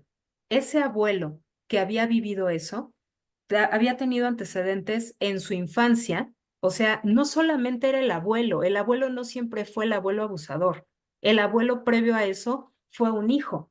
¿Cuáles eran las características de ese hijo? ¿Cuáles fueron las circunstancias de su infancia? No lo violaron, por si alguien se lo pregunta. Tenía otras circunstancias bastante más críticas, incluso. Entonces, bueno, no sé si más críticas, pero muy críticas también. Entonces, tenía ciertas circunstancias. Cuando la paciente lo desglosa y lo desglosa, empieza a mutar el odio, empieza la ira por la compasión y vuelve a la ira y regresa a la compasión. Y luego viene la tristeza y viene el por qué yo y luego viene el por qué él. Y en ese juego, en ese vaivén, en esa danza de ver que el abuelo no solo es abuelo, sino que al mismo tiempo fue hijo, etcétera, etcétera, es que a lo mejor se pueden integrar esos opuestos. No es el Cenex malvado, sino fue el puer, que también en su momento fue abusado de otras formas, no sexuales, pero abusado y muchísimo. Entonces, en ese juego de comprender es perdonar, algunos dirán, pero no es justificar a tu abusador, tampoco queremos caer en un Estocolmo. No, no es justificar al abusador, es verlo en completud. Por ahí va la cosa. Muchísimas gracias. De nada, Pau, y complemento, nada más aquí. Es bien importante el trabajo con los mitos. Los mitos nos ayudan mucho a darnos cuenta de que las experiencias son universales. La vivencia y el sentir es individual, pero la experiencia es absolutamente humana. Y a veces los mitos nos ayudan a ver cómo podemos resolver desde lo interno, simbólico, los conflictos que tenemos en el presente. Vientos. Gracias, Pau. A ti, gracias. ¿Quién más anda por ahí? Seguimos con Verónica. Hola, Fanny. Hola, Hola, Vero, Pau. ¿cómo estás? Hola, hola. A ver, verás, bueno, yo soy psicóloga clínica y también soy profe. Es completamente cierto lo que dices de que se sataniza a Jung hasta un punto, ¿no es cierto? En las formaciones de psicología, Jung no es tomado en serio y somos muy pocos quienes genuinamente logramos como ver detrás de ese velo y entender su teoría. Desde mi perspectiva, quería preguntarte sobre la individualización y la individuación. Desde mi clínica con adolescentes, no sé si te pasa, no he aplicado psicología junguiana. ¿Qué tan fácil crees que es que un adolescente comience su proceso de individuación cuando no tiene claro todavía o no tiene terminado su proceso de individualización? Esa es la pregunta. No quiero caer en el depende del caso. Hablando en términos generales, lo que yo te diría es, desde lo que yo he visto, no creo que interfiera para nada ni se oponga la individuación en la individualización, porque la individualización o el individualismo tiende a ser una etapa de la adolescencia. El proceso de individuación no busca ser una etapa, busca ser un proceso de vida. Entonces, puede llevar a la par las dos cosas, porque a veces en la individualización se tocan mucho los extremos. Por eso, justo hoy cuando comentaba de Erik Erikson con su libro de Sociedad y Adolescencia, nos habla justo de la identidad negativa. O sea, si tú llevabas a tu hijo como monaguillo a las misas, seguramente se convertirá en superfan de Aleister Crowley cuando sea puberto, ¿no? Y está bien. Si tú lo peinabas así todo relamidillo, ¿no? Ahí con su gelecito y su copetito para un lado, seguramente llegará con la mata más larga que la mía y toda hirsuta y rastas. Y está bien, porque tiene que tocar el otro extremo. En este sentido, y viendo esto, yo diría que incluso es adecuado para su proceso de individuación que primero se individualice. Bueno, no primero, sino que a la par se puede individualizar. Porque a veces Ay, es que los adolescentes son tan chulos, porque son sarcásticos a morir, o sea, porque sus bromas y sus retos y sus albures y todo con connotación sexual y la rebeldía, y o sea, tocan tanto un extremo que al mismo tiempo se puede vislumbrar el otro con una nitidez que a veces en el adulto se pierde. Yo he platicado mucho de esto, no quiero caer en lo reiterativo, pero pues es que ya me conocen. Quienes ya me han acompañado en otros webinars sabrán que si soy fan de algo en la vida es de Mago de Oz. Perdón mis gustos musicales, pero amo a Mago de Oz y ya tengo mis boletos, vienen en junio. En fin, el caso es que soy muy fan de Mago de Oz y a mí me encanta porque las nuevas generaciones, yo he sido fan de Mago de Oz 35 años, 35, pero tengo alumnos que llevan 4, 5, 10 años siendo fans de Mago de Oz. Y les encantan por rebeldes y por antirreligiosos y por anticlericales y por satánicos y por un montón de cosas más, cuando nada de eso, nada de eso. Entonces es bien padre ver cómo al ver un extremo de alguien que dice, es que tiene la cruz invertida en sus conciertos. Sí, y escribió La Rosa de los Vientos, Chus di Felatio, no manches, ¿no? Y el ira Dei es una oda, ira Dei, o sea, la ira de Dios, es una oda a la hermandad universal, no te pases. Entonces, a veces en un extremo se puede ver el otro. Entonces, yo diría que se complementan padrísimo, Vero, y qué bonito trabajo que estés con adolescentes. Gracias, Fanny. Un gusto, Vero. Seguimos con Juliana Guzmán. ¿Sí? Hola, profe, buenas noches. Hola, Qué Yuli. pena si la pregunta es muy tonta, pero listo, al igual que la compañera anterior, yo también soy psicóloga y atiendo personas. Y de lo que poquito que iba leyendo a Jung y de lo que también se ha visto acá en las charlas es esa cuestión como el psicólogo termina adoptando una postura como Virgilio cuando acompaña a Dante. No la cuestión de yo te voy a salvar y lo que yo diga es la verdad absoluta y yo me la sé todas acá, sino es la cuestión de yo tampoco sé la verdad y la estamos intentando casi que construir entre los dos o ir descubriendo los dos. En este proceso de individuación del paciente, supongo yo que en ocasiones cuando se empieza a ser consciente lo que está inconsciente, hay personas a las que supongo que eso implicará un choque. Por ejemplo, pues tengo el caso de una paciente que siempre ella ha dicho, yo soy muy racional y ella misma se dice, yo soy como un pilar, yo soy una piedra y yo no puedo demostrar debilidad porque afuera es una selva y la gente está lista para caerle al caído. Palabras que ella dice, no, y ella misma dice, si usted me ve afuera, usted no va a creer que esa es la persona que está atendiendo, porque es esa cuestión de yo no puedo mostrar emociones porque emociones es debilidad. Y para ella el empezar a reconocer de que sí está este pilar fuerte, está esta roca, pero también hay alguien, como ella misma lo dice, hay alguien lloró en mi interior, hay alguien muy sensible. Y hay personas que puede que digamos que lo manejen o que hagan esa transición o es el asimilar esa información de cierta manera, pero como desde su experiencia y lo que sabe, cómo uno podría manejar a las personas que tal vez esto implica un choque muy fuerte, el darse cuenta de esto, como dijo mi chica, yo soy esto y esta idea me repele, me da miedo, especialmente digamos en el caso de ella que dice, esto implica que yo tenga que empezar a sentir estas emociones y yo no quiero. Sí. Sí, de entrada algo bien importante, la parte de hacer consciente lo inconsciente. No es como tal un objetivo de la psicología analítica porque justamente tropieza con esta parte de decir jamás va a poder llevarse plenamente a la conciencia todo el contenido inconsciente.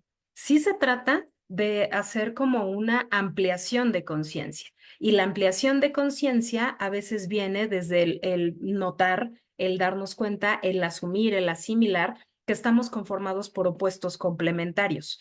Entonces, en este sentido, no necesariamente trabajamos para hacer consciente lo inconsciente, pero sí para llegar a esa ampliación de conciencia. Por un lado. Por el otro, el inconsciente siempre está buscando manifestarse.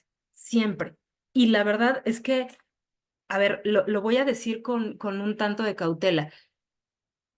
Siempre busca manifestarse en los momentos más oportunos, a veces no para la conciencia, pero sí para el inconsciente mismo. O sea, él sabe cuando ya es importante que el contenido inconsciente emerja de alguna manera y dé un pincelazo a la conciencia. Por eso es que soñamos lo que soñamos cuando lo soñamos. Por eso es que caemos en una equivocación del lenguaje, un lapsus lingüe, cuando caemos en esa equivocación del lenguaje.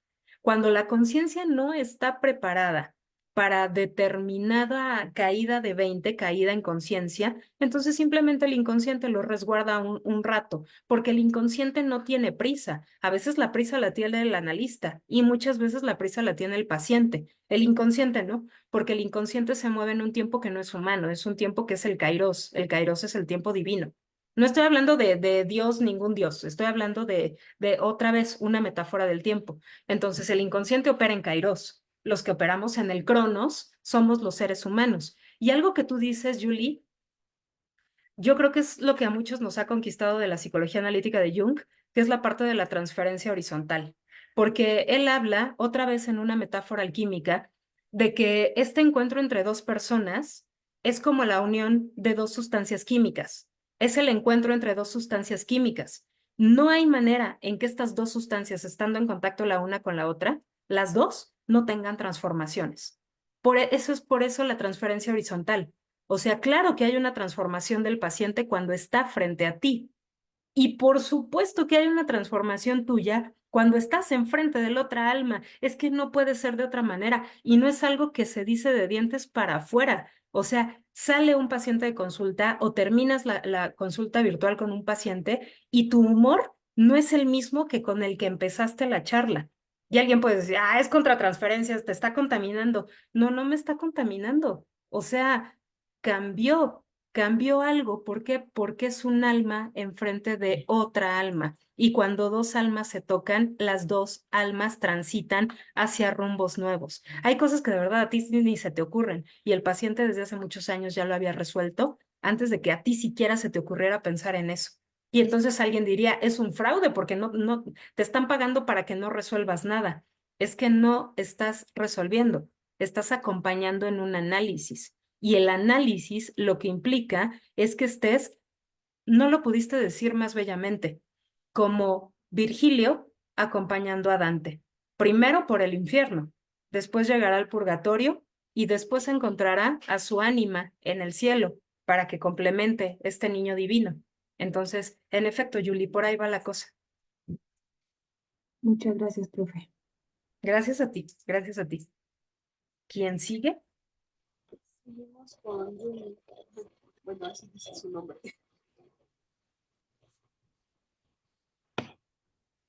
Yumi.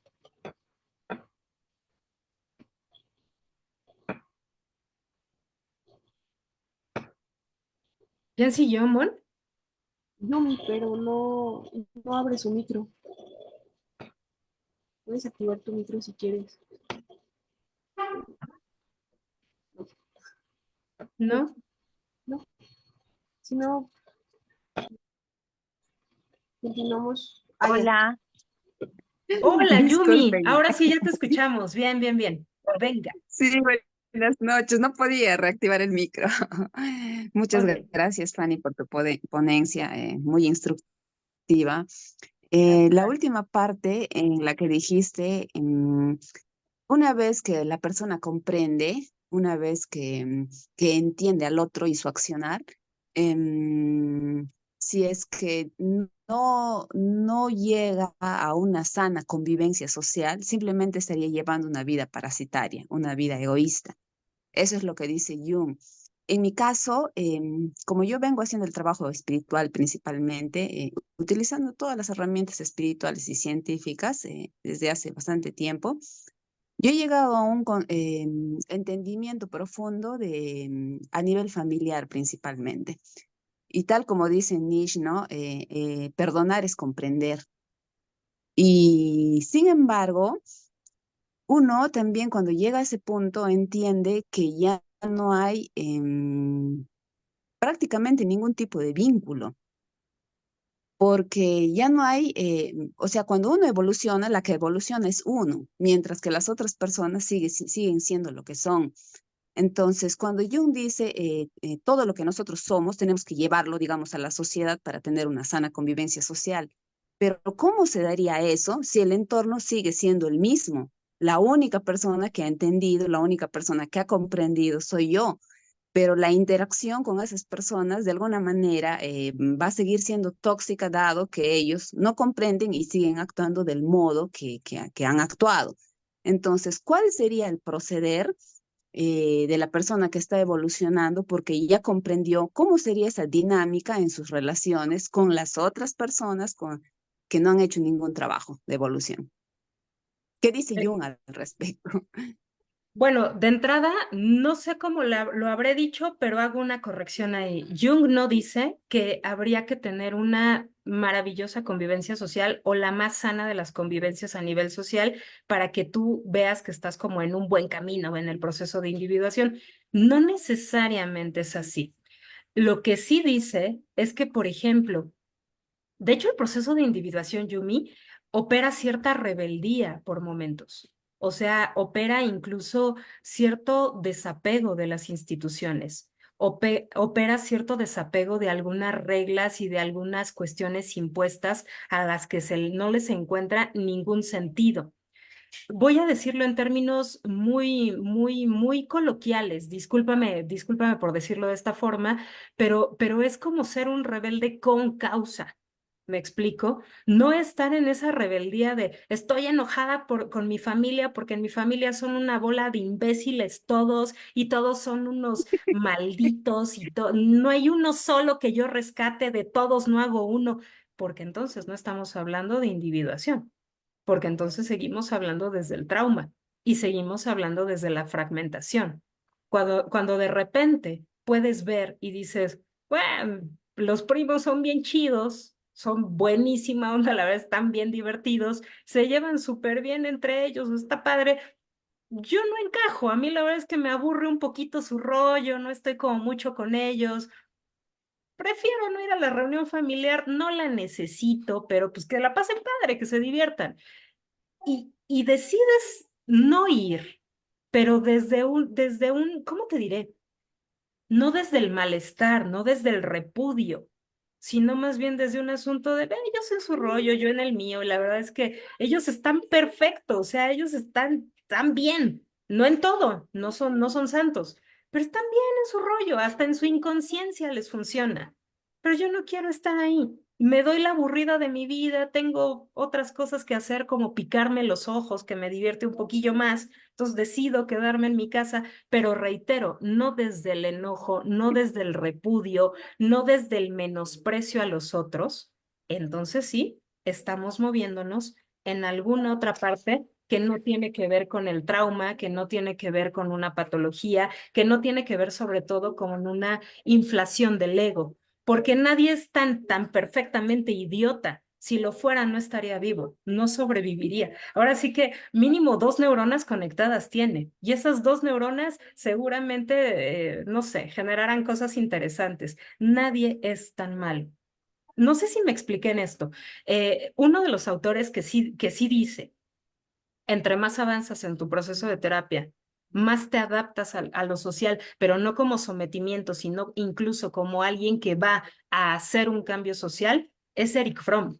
Pero esa es otra propuesta teórica. La propuesta fromiana, ahí sí alcanzas a ver cómo hay quien dice, voy a ser un héroe cultural porque esto está tan mal que yo tengo que hacer algo para arreglarlo porque ya me di cuenta. Eso es muy fromiano, pero Fromm tiene un antecedente neomarxista, entonces va por ahí la cosa. En el caso de Jung, no. O sea, Jung no te obliga a que evalúes tu avance personal en la medida en que estés adaptado a una sociedad o a una familia con la que no te apetece estar. Entonces, no sé cómo lo habré dicho, pero si lo dije de esa manera, me súper mega equivoqué porque Jung no lo dice así. Yumi, Yumi. No se escucha. Se nos fue Yumi. Ok, bueno, ¿sí quedó más o menos claro cómo está el asunto? Díganme que sí. Sí.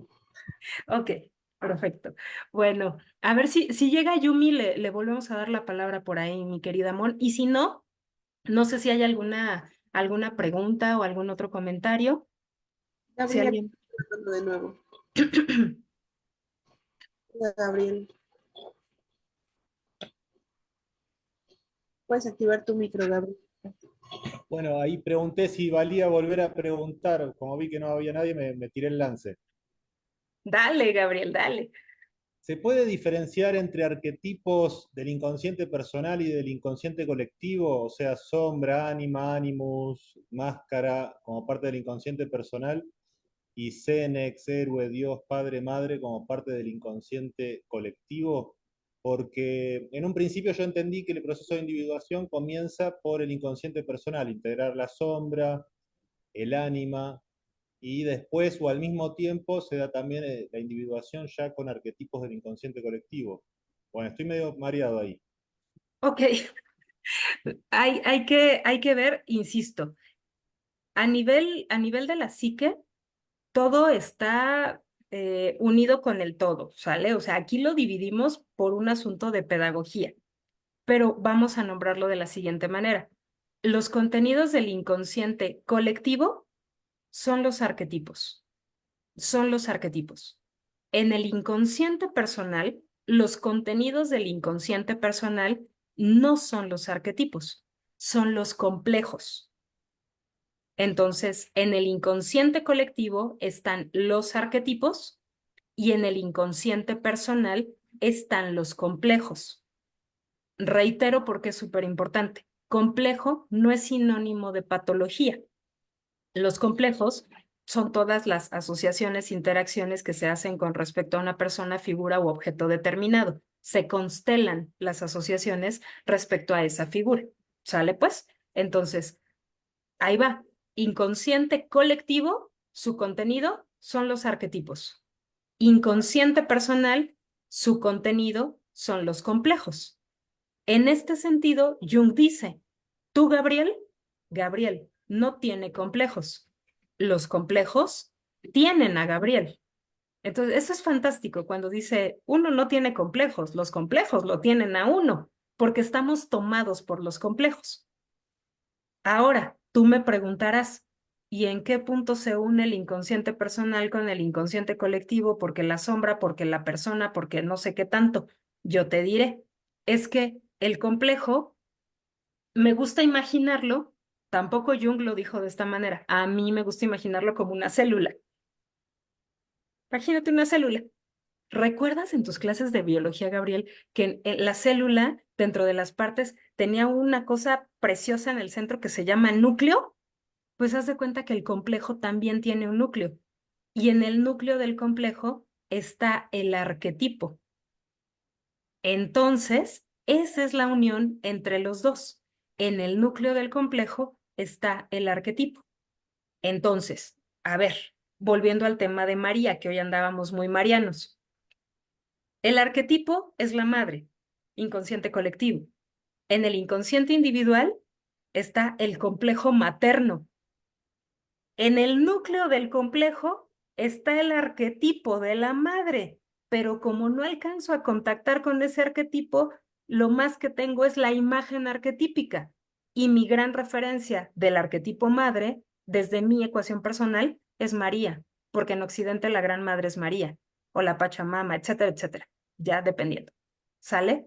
Entonces, a partir de ahí, todo lo que yo asocie con María, dependiendo si mi complejo materno es positivo o negativo, todo lo que yo asocie con esa madre y con esa imagen arquetípica, me va a detonar algo, me va a inervar el complejo. La inervación del complejo, por ejemplo, se da cuando alguien me dice, ¿ya comiste? Te traje una gelatina, pensé que no habías comido. Y yo, me choca que me traten como niña. Nadie te está tratando como niña, está teniendo una atención contigo, pero como traes un tema de complejo materno negativo y entonces asumes que te están tratando como una niña y te están intentando maternar y ni tu madre te maternó, entonces te enojas porque se inervó el complejo. sea, te picaron la cresta de ese complejo. ¿Sí quedó un poquito más estructurada la cosa? Sí, pero entonces la máscara es un arquetipo del inconsciente colectivo y la sombra La también. máscara no es un arquetipo. La Ah, máscara como tal no es un arquetipo. La persona como tal sí lo es. O sea, es la persona. Y la persona posee máscaras. ¿Qué son las máscaras? Algunos patrones adaptativos que ocupamos para interactuar en distintos contextos. Pero la máscara no es un arquetipo. ok. ¿Y ánima y sombra, ánimos, sí o no? Eso sí son, sí. Bueno, de hecho, ánima y ánimos son un mismo arquetipo. De repente se habla el arquetipo ánima y el arquetipo ánimos. No, es el mismo arquetipo. Ánima, ánimos es un mismo arquetipo que se manifiestan en imágenes arquetípicas. Entonces, en tu inconsciente colectivo está ánima y ánimos, y en tu inconsciente personal alguna imagen de lo femenino tendrás, alguna imagen de lo masculino tendrás, y a partir de ahí se establece mucho de tu ecuación personal. Ahora sí, muchísimas gracias, Fanny. De nada, Gabriel, de nada, de nada. Bueno, ¿alguien más?